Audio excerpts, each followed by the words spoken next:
It was Friday, March 31st, 2006.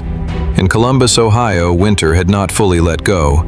The air was cold enough to sting your face, especially after midnight. People walking the streets near Ohio State University kept their jackets zipped, hands tucked into pockets as they moved between bars. Spring break had just begun. The area around campus was crowded, students, music, laughter spilling into the night. Security cameras watched entrances and exits, quietly recording everything. By the end of that night, one of those cameras would record something far more disturbing than a crime. It would record a man entering a bar and never leaving. Brian Shaffer was 27 years old. He was a medical student at Ohio State University, nearing the end of his studies. Friends described him as outgoing, confident, and easy to talk to. But in early 2006, Brian's life had been emotionally heavy. Only weeks earlier, his mother had died after a long illness. Those close to Brian say he rarely spoke about it, choosing instead to stay busy, social, active, focused on the future. March 31st was supposed to be normal. One night out before a break from school.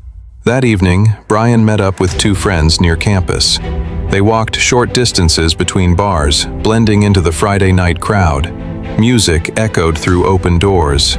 People laughed, shouted over the noise, passed drinks from hand to hand. Nothing about Brian's behavior stood out. Around 1:15 a.m., the group entered a second-floor bar called the Ugly Tuna Saloona.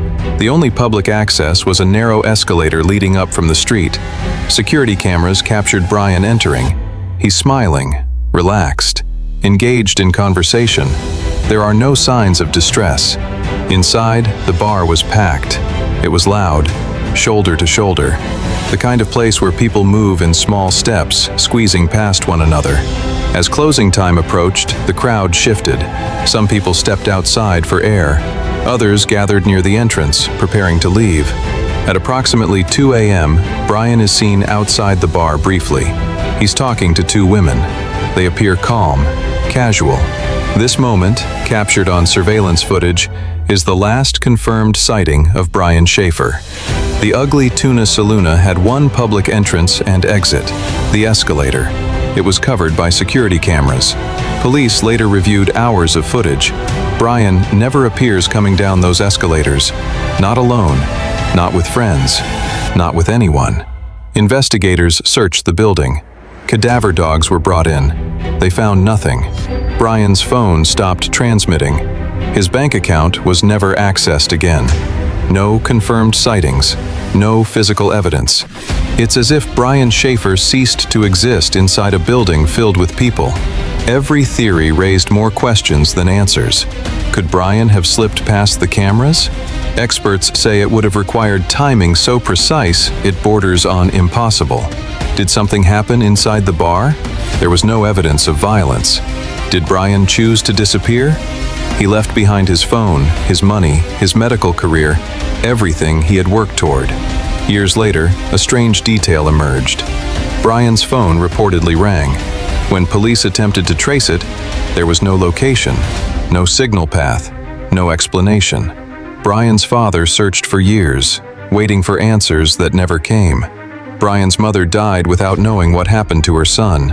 Friends replayed that night repeatedly, wondering what they missed, wondering if one small decision could have changed everything.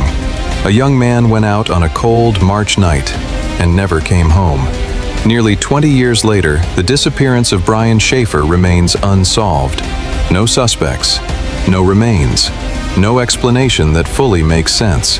He walked into a bar in 2006 and was never seen again. What do you believe happened to Brian Shaffer? If stories like this matter to you, subscribe to Forgotten Evidence, Buried Truths, because some disappearances don't fade, they linger.